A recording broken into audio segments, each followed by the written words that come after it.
Հրապարակը գրում է Փաշինյանը վճռականը տրամադրված վեհափառին հեռացնելու գործում ՔՊ-ում խոսում են նա զադնիչ չի դնելու այնքան ժամանակ, քանի դեռ Գարեգինբն ինքնակամ չի հեռացել։ Որոշել է ամենօրյա ռեժիմով շարունակել եկեղեցու սպասավորների թիրախավորումը, մանավանդ տեսավ, որ եկեղեցին համարժեք քայլեր չի ձեռնարկում։ Եթե շանտաժով չհասնի ուզածին, գործնական քայլերի է անցնելու։ Իշխանական թիմում խոսում են, որ հոգևոր սպասավորներից ոմանց դեմ կոմպրոմատներ ունի անգամ տեսանյութեր ու չեն խորշի դրանք հրապարակել, թեև չի բացառվում, որ ոչ մի կոմպրոմատ էլ չկա սովորության համաձայն մոնտաժված տեսանյութերով ֆեյք ինֆորմացիաներ տարածեն, իսկ հիմա փորձում են այդ լուրերով վախ տարածել։ Օրեր առաջ ԵՊՀ ուսանողության հետ հանդիպումից հետո ուսանողներից մեկը հայտարարել էր, որ Փաշինյանն իրենց ասել է, թե հատուկ ծառայություններին հրահանգել է Գարեգինբին կուսակրոնության խախտման վերաբերյալ ինֆորմացիաներ տրամադրել մի բան, որի իրավունքը վարչապետի պաշտոնը զբաղեցնող անձը չունի։ Ուրիշի անձնական կյանքի մասին պաշտոնի չարաշահմամբ նման նյութեր պահանջելը քրեորեն պատժելի արարք է, գրում է թերթը։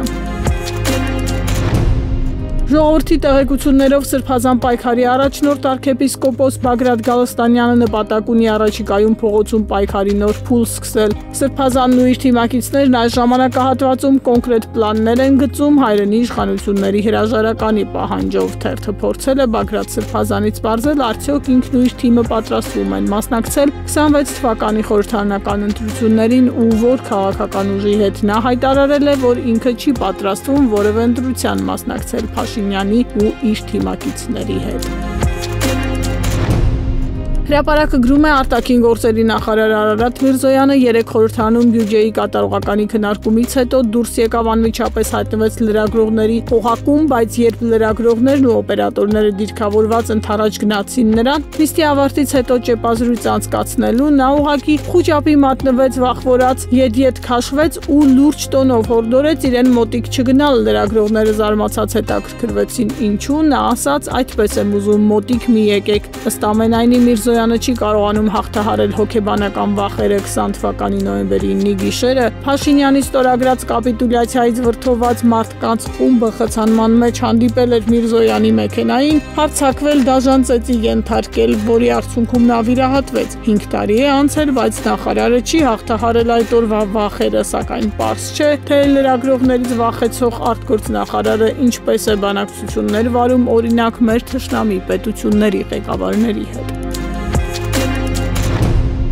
Ժողովուրդը գրում են դիմադիր պատգամավորները Նիկոլ Փաշինյանի իշխանությանը մերկացնող ելույթների կոռուպցիոն բացահայտումների համար հայտնվել են թիրախում։ Հրահանգ կա ուժայիններին վերից վար փորփրել 4 կանանց կյանքը։ Խոսքը Աննա Գրիգորյանի, Թագուհի Թովմասյանի, Ագնես Ախամոյանի ու Քրիստինե Վարդանյանի մասին է։ Ուժայինները քաղաքական հրահանգ են ստացել ակտիվ այս քարյակի նկատմամբ ամեն գնով քրեական վարույթ հարուցել։ Օպերատիվ աշխատակիցները հետևում են նրանց, փորփրում անցյալը, ընտանիքի անդամներին, բարեկամներին, որ ինչ-որ թեմաներ գտնեն, իհարկե նրանցից շատերի բարեկամները արդեն ազատվել են տարբեր պաշտոններից, բայց խնդիր է դրված վարկաբեկիչ գործեր հարուցել։ Անգամ լուսանկարել են պատգամավորներին սրճարանում միասին նստած, իրավապահները փորձում են գտնել մարդկանց, ովքեր կհամարձակվեն դիմումներ գրել նրանց դեմ ու այդ բնականաբար կեղծ Սարքովի դիմումների հիման վրա գործեր հարուցել։ Կարճ ասած, Փաշինյանը փորձում է վերացնել պայքարի բոլոր մեծ կամ փոքր օջախները։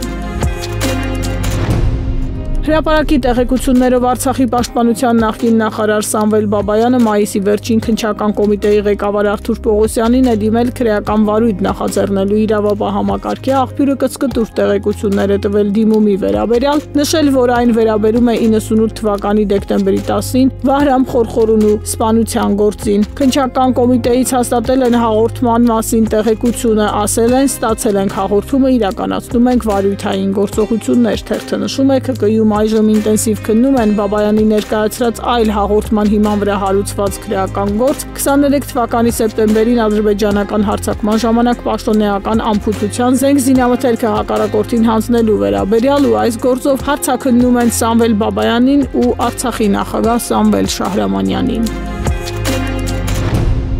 Ժողովրդում էլ կարդում ենք, որ հակակոռուպցիոն կոմիտեի նախագահ Արթուր Նահապետյանի կողմից համակարգում կադրային ջարդը շարունակվում է։ Մարտի 20-ին կոմիտեի նախագահ նշանակված Նահապետյանը ապրիլ ամսից մինչև հունիսի 5-ն ընկած ժամանակահատվածը վարչության մոտ 5 պետի է ազատել պաշտոնից եւ 10 քննիչի։ Հակակոռուպցիոն կոմիտեի պաշտոնական կայքում 12 պաշտոնյայի ազատման հրամանները հրապարակվել են, բայց նրանց թիվը ավելի շատ է ու թերթի տեղեկություններով համակարգի ներսում կադրային ջարդը դեռ շարունակվում է։